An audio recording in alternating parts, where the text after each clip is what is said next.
Hey everyone, I'm Nancy Trigg. I am with Arryved. I'm going to be talking to you guys today about optimizing taproom agility. That might not mean much to you now, but hopefully it will by the time this presentation is done. A little bit about Arryved, just so you all know who we are, those of you who don't. We are a point of sale. We actually like to say point of service, specifically for the craft beverage industry. We work with hundreds of breweries, brew pubs, tap rooms across the country. And the information that I'm going to be sharing with you guys today actually comes from those customers. We spend a lot of time really working with our customers as partners. We're fairly familiar with how they run their businesses. And our awesome customers are always willing to share information, particularly when we're speaking like this and sharing with the public. Because of the unique position we're in with working with hundreds of breweries across the country, we do get asked a lot of questions from press or from folks that are trying to pull industry data, things like that, about what's working in the industry. The questions typically are pretty specific. So, who's more successful, people who have food or people who don't? Should breweries have half sizes, half pours, things like that? Just random questions that are very specific. And really what I think people are looking for when they ask these questions is, what is the secret to success in the brewing industry? Obviously, there's no one answer for that. But what I'm going to try and provide you is an answer for that, which is really, it's about experimenting. The breweries that we see that are most successful, that grow, that expand, are doing things like experimenting in their tap room. So they are trying new things on a regular basis. They're constantly looking at what's working and what isn't, what's needs improvement and what doesn't, correcting those changes and then repeating those experiments again and again so that they're constantly evolving their business and not just doing the same thing or setting and forgetting, so to speak. I'm sure you all know that owning a business requires change. It requires that you be willing to pivot whenever you can. It requires that you be able to adapt to all sorts of changing circumstances, right? There's shifting regulations. I'm sure you guys know about those. They happen all the time, in some states more than others. Customer behaviors are constantly changing. What a customer wants now, they might not want next month, particularly when we're in the midst of a pandemic. You have to adapt to social expectations, right? In some areas, people might want table service. In other areas, they might not. And you kind of have to know your audience and adapt to them. And also seasonality, right? We're in a seasonal change right now, and how your tap room is going to operate, regardless of where you are, next month is probably a little bit different than right now. What I'm going to be doing as I go through this presentation is tell you stories. I want to tell you stories about our customers and the things that they've done to experiment within their tap room. The hope being that you guys get some great ideas from this. I don't expect you all to run out and do the exact same experiments that all of our customers have, but it should, instill in you some thoughts around what you'd like to do and the changes you'd like to see in your tap rooms. I do want to point out that you are free to ask questions. I will try and keep an eye on the questions as they come in and answer them. I enjoy the conversational aspect of getting questions while I speak, so don't worry about interrupting me or feel like you have to save them till the end. I'll happily answer questions as they come. All right, the first customer that I'm going to talk to you guys about is Denver Beer Company. They are a tap room here in Denver that has worked with, or that has several different tap rooms actually, and they have run a number of experiments in their tap room. The first thing that they do quite regularly that they told me about, and by the way, I spoke with Doug Cunningham, who is the controller and financial officer for that, director of finance, I believe is his official title, is they're constantly running experiments on staffing. These are pretty simple but effective types of experiments, such as adding additional staff and overstaffing for a period of time seeing how that impacts both their sales and their tips, and then adjusting those that staffing and see how that adjust it down and see how that impacts service and the customer feedback. So they're constantly kind of playing with that staffing volume to find that sweet spot of what works. Recently, they actually decided that in order to save on labor costs, they wanted to try and experiment with their GMs and shift leads. They have a situation, they do table service, and their servers, they have a server who runs drinks out to the guests. And they decided to try not having that runner and instead having either the GM or shift lead act in that position. So that server or shift lead would take all the beers out to folks and talk to the customers about their experience. What they measured was the labor costs, which obviously went down when you don't have to have an additional staff, taproom sales, and also tips, and tips as a percentage of sales. What they found in doing this is that the tips immediately started to go up. Each staff member made more, partially because they weren't sharing with as many folks, but also because the service quality increased because those GMs got immediate feedback from the guests. They would find out what was working for them, what isn't, and that feedback was absolutely invaluable. So although they were looking to see if it affected their sales and tips, what they found is that that real-time feedback from the guests was really where their big wins were. The next experiment they ran is they actually have two tap rooms next door to each other. One is their traditional beers, the other is their specialty beers. It was called cerveceria. They decided to try and cross-sell between the two tap rooms. It's just something that they had never done before. And they measured the sales of each of those beers. As they did that, as they sold those different beers in the tap room, they measured how that impacted their sales. And what they found was that there was a consistent pattern on sales across both tap rooms. So people were picking the environment they were most comfortable with, but didn't necessarily have a preference of getting one beer over another. That wasn't a driver. They also found that when they started doing that, that their specialty beers went down, that people were more interested in their beers from the other tap room and not necessarily the specialty beers, but overall their increase in sales went up.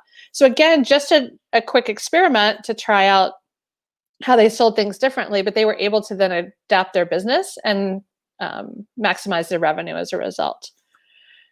And then the final experiment that I spoke with Doug is that they are constantly doing price sensitivity studies. The reason that you want to do price sensitivity studies in your tap room is not just to see how you can maximize revenue in your tap room, but also to provide information to your sales team about what price point is actually effective for your different products. And using that tap room as kind of your showroom really gets you that feedback quickly.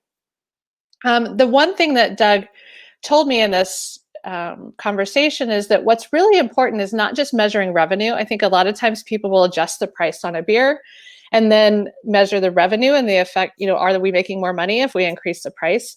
And sometimes you will, sometimes you'll make more money. But if you're selling less of that beer at the same time, that's actually not telling you that they have more of a stomach for a higher price.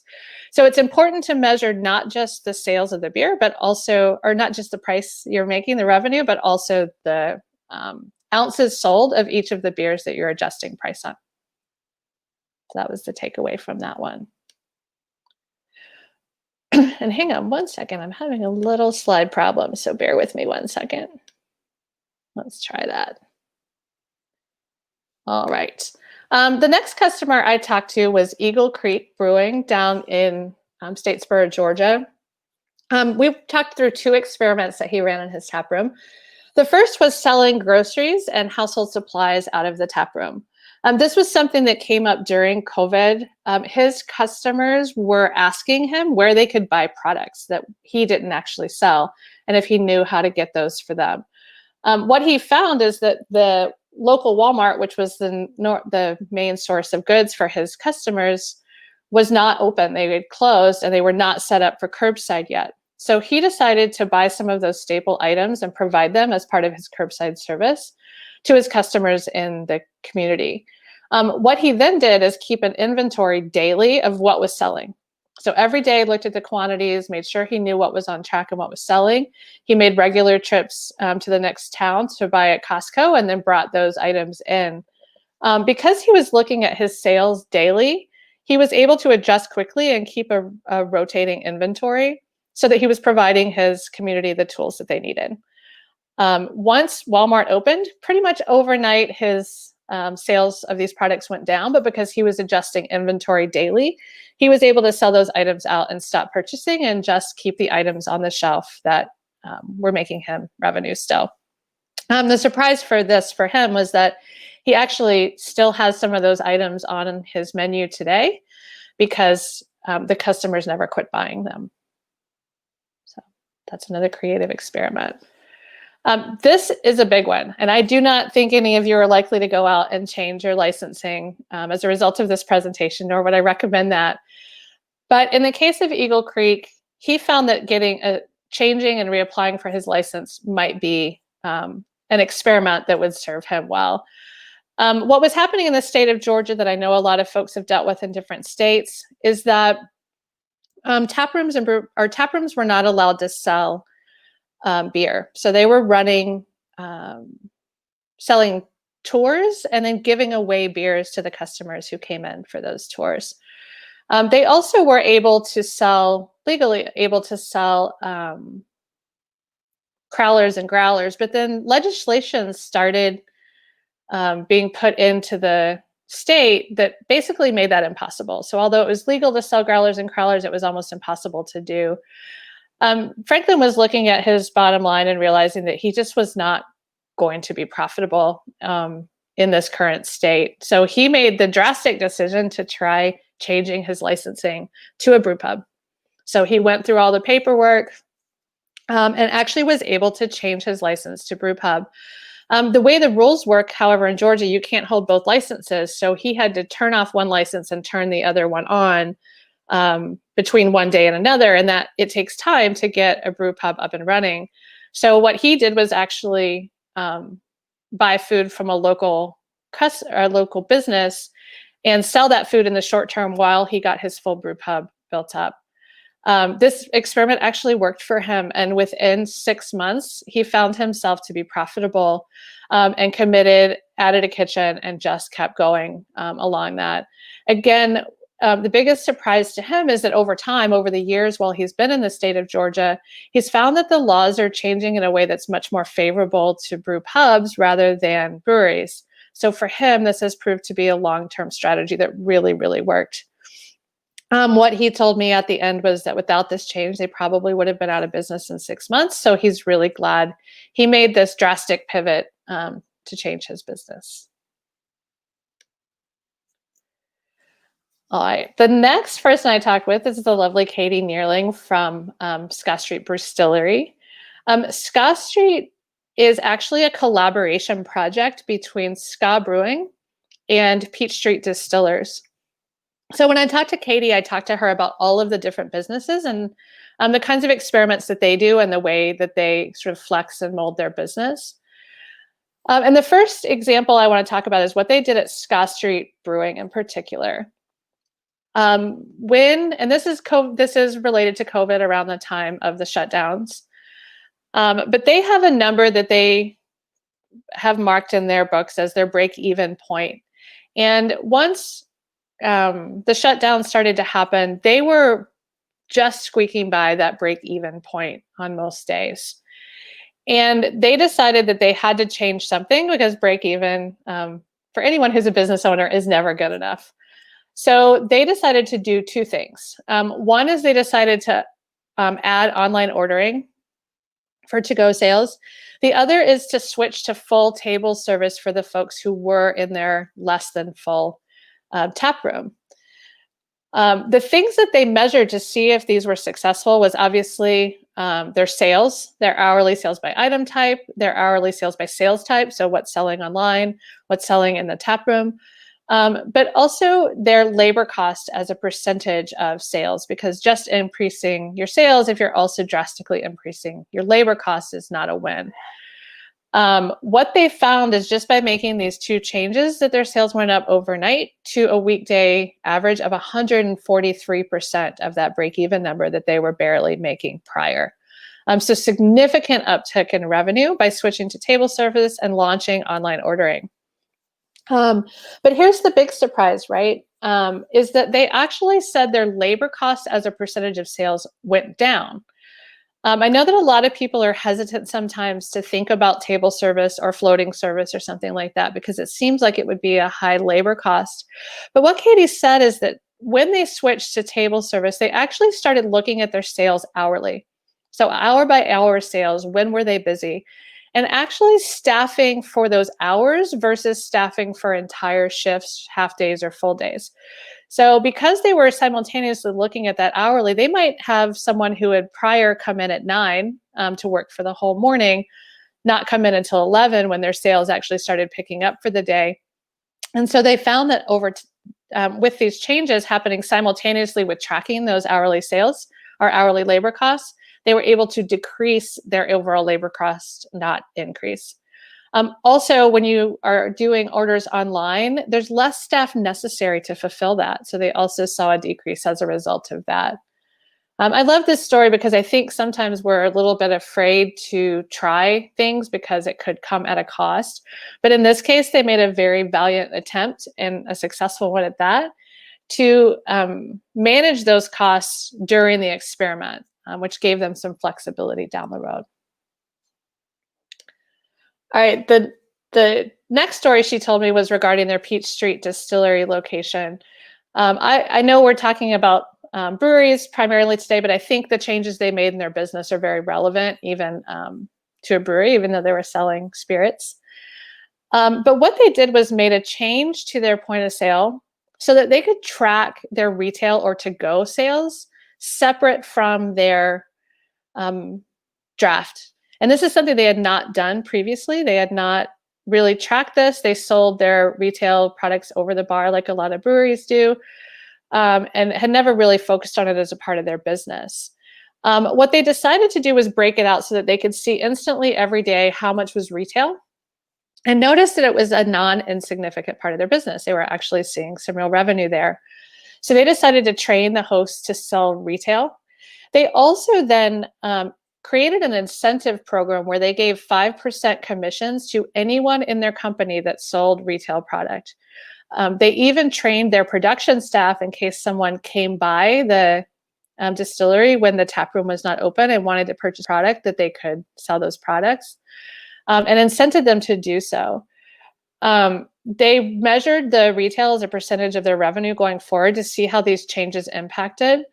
And they found that their retail went from a negligible value, like an unknown, not really important part of their business, to 20% of their revenue. And when I say 20% of their revenue, that includes their distribution revenue. So this retail, by making those, quick investments, tweaking the data so that they understood what was selling and when, were able to switch something from being a relatively insignificant part of their business to a very significant part of their business.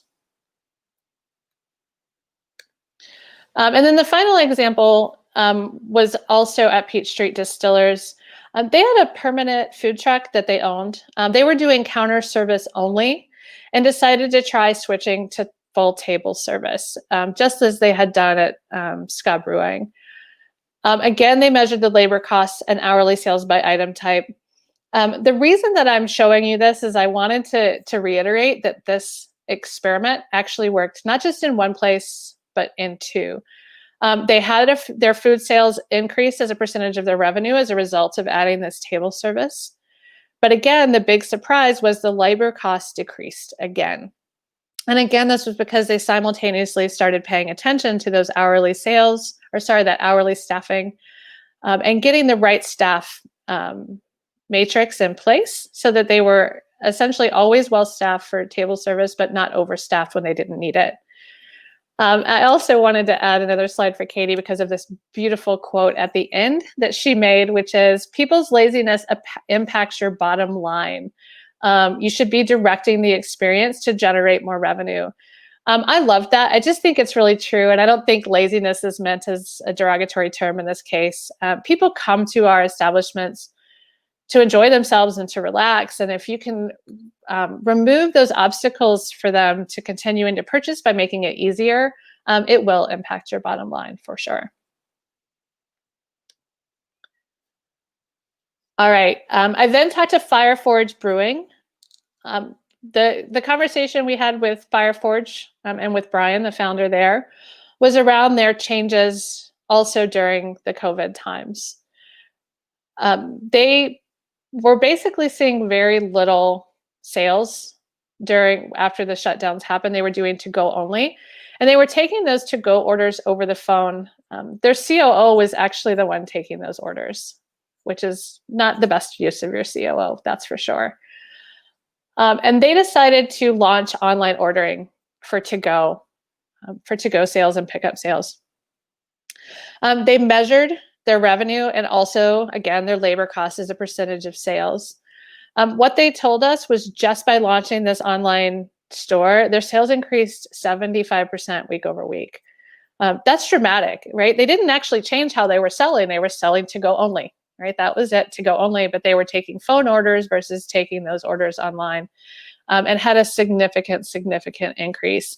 Obviously, the other benefit of not having your COO answering the phone to take those orders is their labor costs went down as well. Also, online fulfillment is a lower cost item than service is on premise. So even once they launched online, although they did need to bring a few staff back to facilitate, it wasn't as high of a staff cost as the traditional services when you're open. So great feedback from Brian there.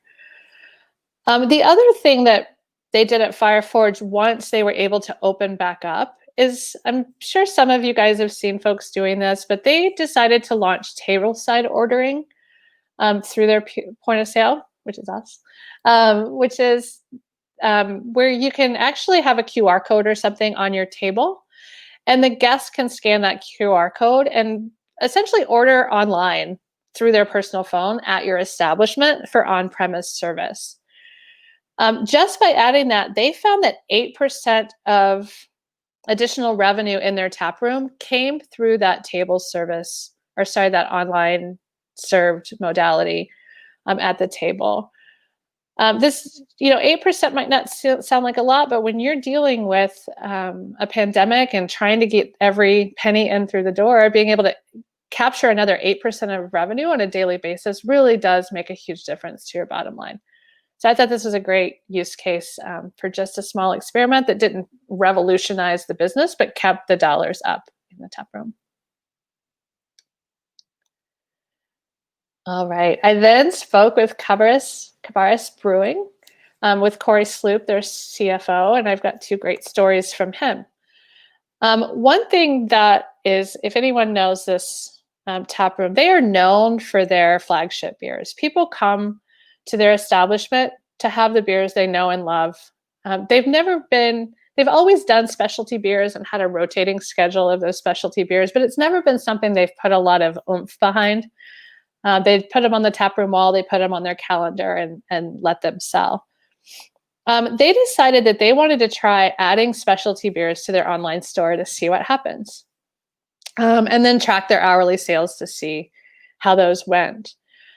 They also did they really committed to how they were going to promote those specialty beers. So they had pre-announcements and then coming soon announcements, and really got their guests excited about their upcoming specialty beers. And then they released them online. Their very first specialty release online sold out in 2 days. They were surprised and excited about that, so they decided to continue trying and experimenting with different specialty beers online. Not all of them were slam dunks right out of the gate, but they started paying attention to what sold and what didn't, providing that information back to their brewers and then refining.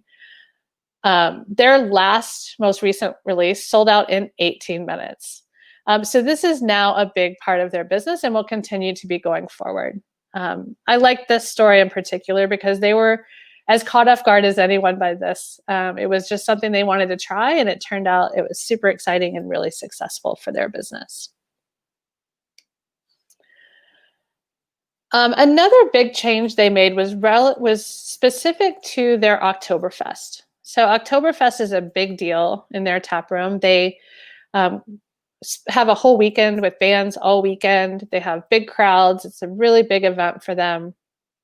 But as it continued to grow year over year, they started to get a lot of complaints from their guests that it was too crowded, that the lines were too long, it took too long to get a beer, and there was just a high level of frustration. So they decided to try something to see if they could help fix fix that experience for their guests. And they decided to actually, instead of selling beers behind the bar, they had their servers walk around with a mobile point of sale and sell tokens. So they were just walking up to guests all day long, asking for tokens, selling people tokens. And then all the guests had to do when they were ready to get a beer is walk up to the bar, hand them a token, and get a beer. This actually kept money from being handled by their bartenders and really sped up their service. As a result, and they measured their daily sales, they increased their beer sales by 20% just by making that one small change for that event. But the big change, and this is what was most important to them, is the sales were great. They were excited about that, but they had no lines and zero complaints at the end of that weekend. So by providing that that pathway to easier sales, they were able to both increase their revenue and improve the customer experience. Now I've got a question here. Did Fireforge or any other breweries that use your platform do direct-to-consumer shipping, either in or out of state, and any anecdotes on how it went? A lot of our customers did delivery during COVID, not shipping. And from what we heard from our customers, the shipping went, or delivery went really well in areas where it was available. I don't know that all states were able to do that. Setting up a shipping, direct-to-consumer shipping platform is it's a whole other piece of your business, essentially. Shipping comes with all sorts of compliance and laws and tax regulations, and there are lots of products out there that are set up for that shipping modality. We don't facilitate that alcohol shipping, but can definitely point any folks who are interested in some good directions. We have a lot of great partners who provide that, but we did see a lot of folks using our system for delivery.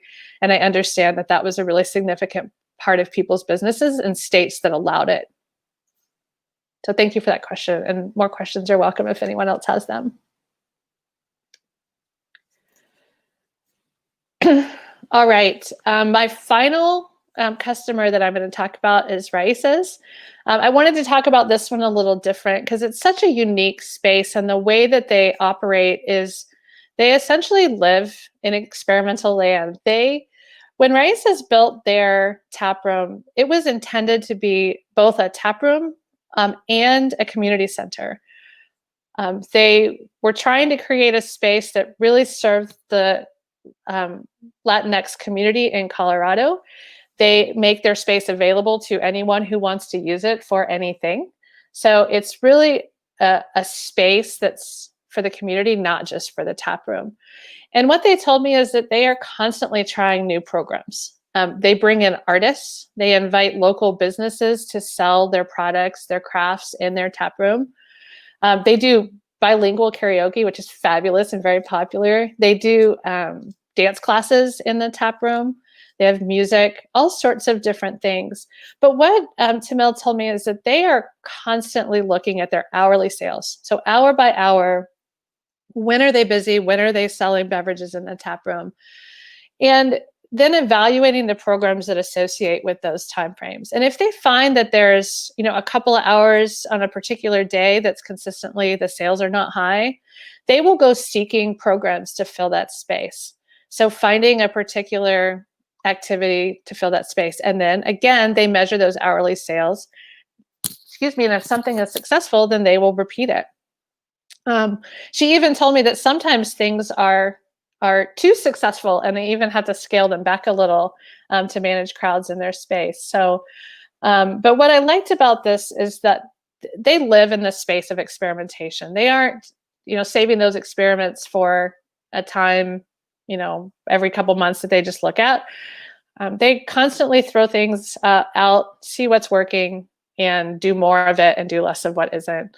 I do think that hourly sales data is really important.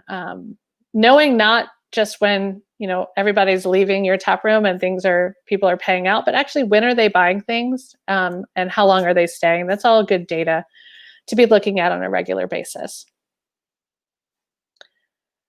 All right. That is all for my stories for today. But I do want to kind of wrap things up by saying that this constant experimentation is just really vital to your business. I think regardless of your business, we do it here, right? We're a tech company and we're constantly trying new things, seeing what works. I think it's important when you're a business owner to be doing that. Pivoting shouldn't be a one-time thing. It should be a daily part of your business. And it's good to really measure those things, know what works, know what doesn't. Doing an experiment doesn't give you a lot if you don't actually track the results in an intentional way.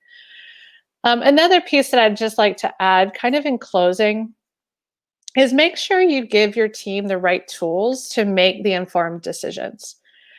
If your taproom manager is saying they need to know more about when their food is selling and when it isn't, make sure that you're providing them as the business owner the tools to actually find that information out. Track your data, your sales of your beers, ounce by ounce. Know which beers are selling and in what sizes, right? Some you can try out to doing half pours and see, do we sell more or do we sell less of that particular beer? Because one size, well, that was a bad pun, but one size doesn't always fit all with all of your beers. So definitely experiment even with that. And then also it's a great idea, although I didn't have any really good examples here. One thing that's really important to do is to always be aware of who your top performers are in your tap room. Let's say, for example, that you want your servers to try and sell to-go beer. Look at the data and figure out who's doing that. Find out who's selling the most. Recognize them for that contribution and how good they're doing in that particular thing. Use that top performer to then coach your other staff on how to also sell more to-go items if that's your goal. Or even run incentive programs to reward and incent them like they did at Peach Street for selling the items that are important to you. So just a reminder, it's a good thing to do to always be experimenting and giving your staff the tools. And finally, I leave you with be curious. It's fun to poke into your business, to really look at the details and try and figure out what's working. Always be asking those questions and optimizing your game. As promised, I left 10 minutes here at the end for questions. So I'd love to hear from all you guys. I'm assuming that Andrew gave you the instructions. You can type the questions into chat, and I will try and cover those.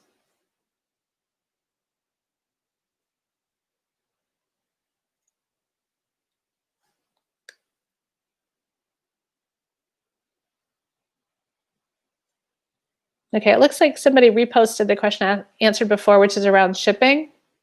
What I was stating regarding shipping is that our system, the question was specifically, do we do direct-to-consumer shipping? And the answer is we do not. Direct-to-consumer shipping is a very complex business that crosses state lines, has a lot of compliance and tax regulations, and there's a lot of really good products on the market that facilitate that. I would be happy to make recommendations to anyone who's looking for a true shipping platform. We talk to these guys daily. I don't want to shout it out on this in case I forget one, because there's 4 or 5 that I'm really close with.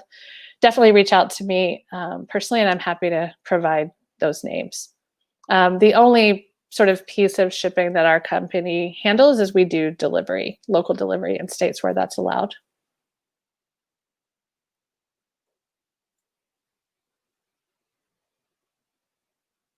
Anyone else? No questions? You can ask me anything. It doesn't even have to be about what I presented. It can be about tap rooms, point of sales, anything. My favorite beer.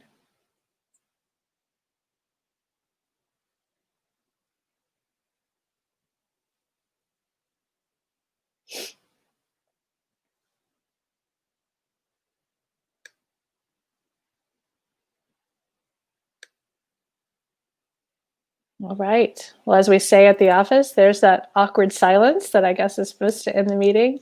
Thank you guys for sticking around until the end. I will be at the virtual trade show for the next hour, so if anyone wants to pop in, yes, you can direct message me for a list of shippers. I would be happy to provide that. And also, as I was about to mention, I will be at the virtual trade show after this, and people can pop in, and if they want to talk directly about any of these stories or anything else regarding point of sale and tap rooms, I'm happy to help. Thank you.